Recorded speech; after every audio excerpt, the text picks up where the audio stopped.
Hi everyone, it's Rax, bringing you another guide for Diablo 3. Last season I made the Echoing Nightmare guide and it was extremely popular and it showed you how to get the maximum rewards and dominate it. Well, Blizzard made a bunch of changes to the Echoing Nightmares and I'm not sure if a lot of people realize that that happened. And so the strategy has actually completely changed and it's actually a lot easier. So I want to show you how you can dominate Echoing Nightmares and get the most out of them with any build. So in order to do that, let's quickly jump over to my favorite program, Paint, and first let's understand the changes. So first of all, before we had to get to wave 150.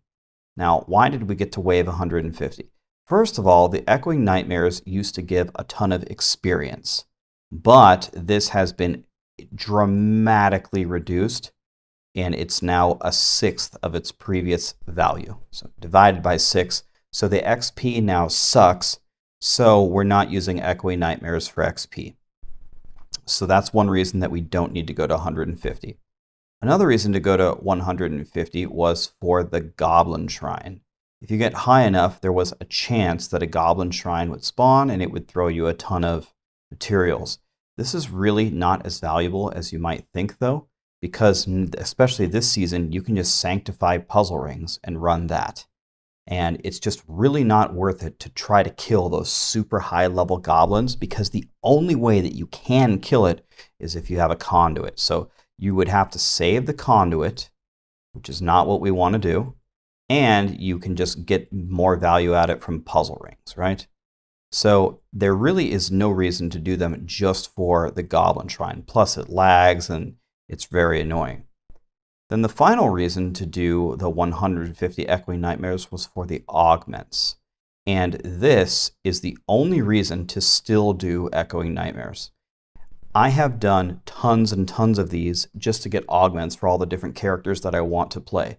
So we need to eliminate the idea that we do them for XP or that we essentially do it for the Goblin Shrine or the items. This is the only reason to do Echoing Nightmares. So if augments are the only reason to do Echoing Nightmares, we no longer need to get to wave 150.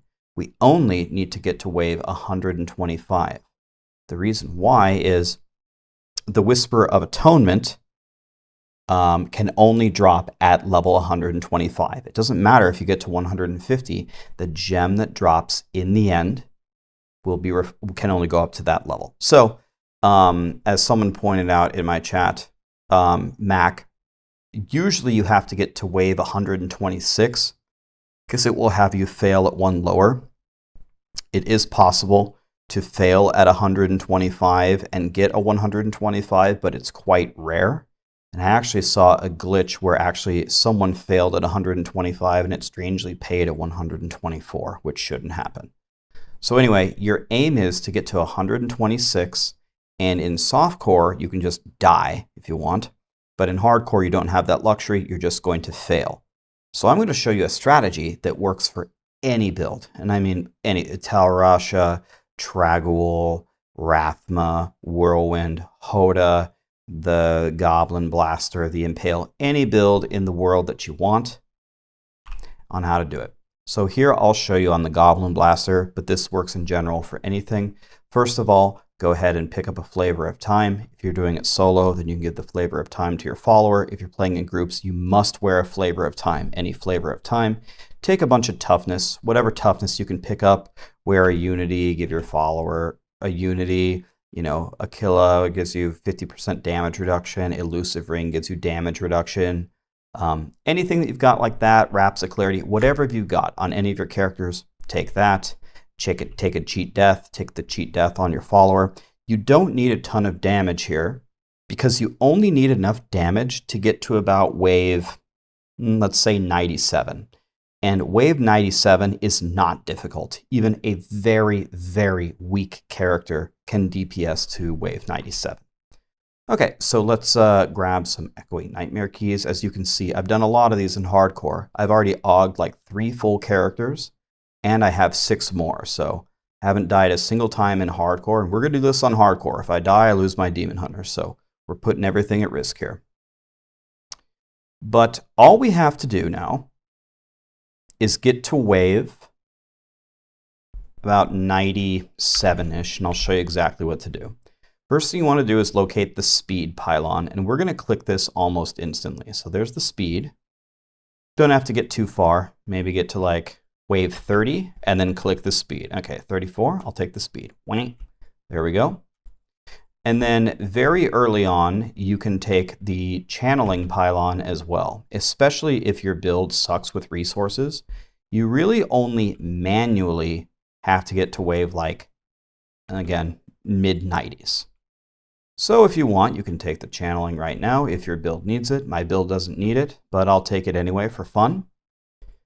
And then what we want to do when we're at about wave 95 is pick up the power, and then immediately after, pick up the conduit. That should take you exactly just above wave 125.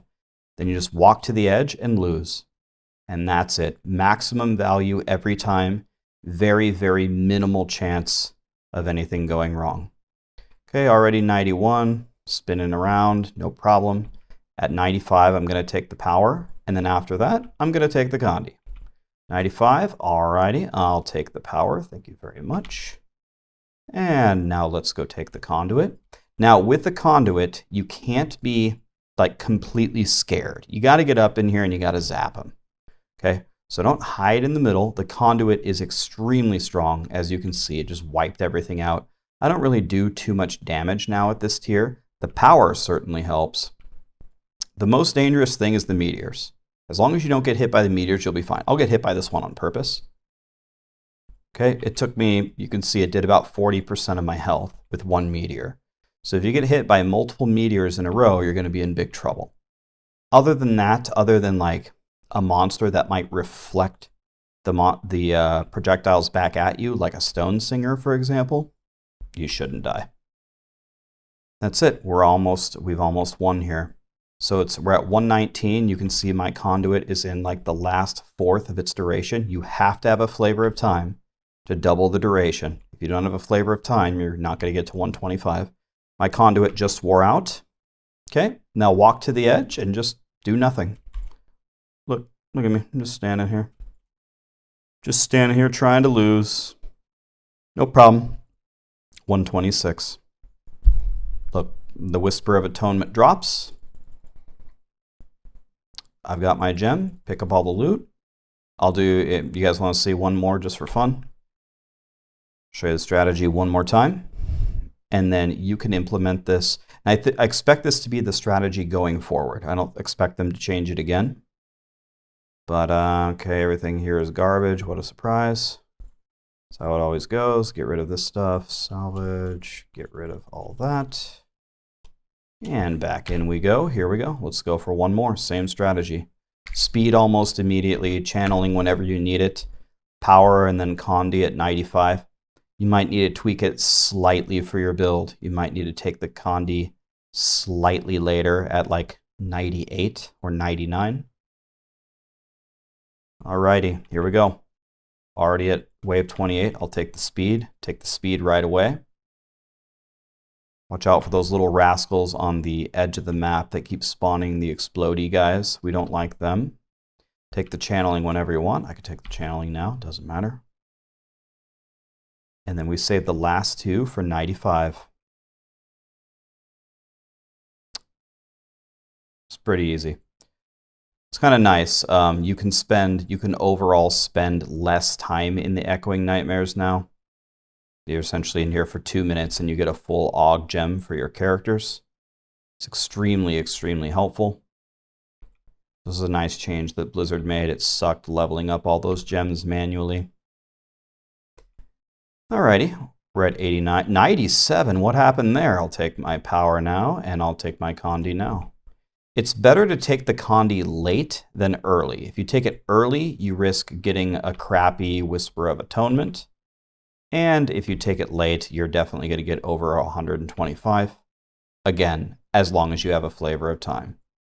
There's a lot of stuff going on here. I don't like this. I don't like this one bit.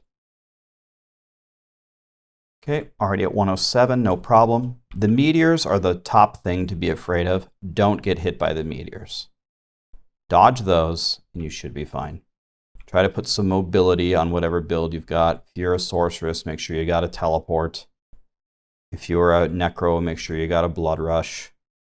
If you're a barb, take a leap or a charge. You know the drill. Take the movie stuff. You don't have to be very strong for this at all. Okay, how are we doing here? 121, just a little bit of Condi left. This is going to work out quite nicely.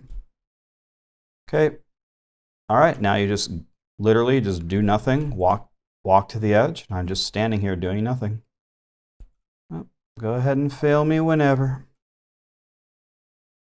Go ahead and fail me. Thank you very much. 127.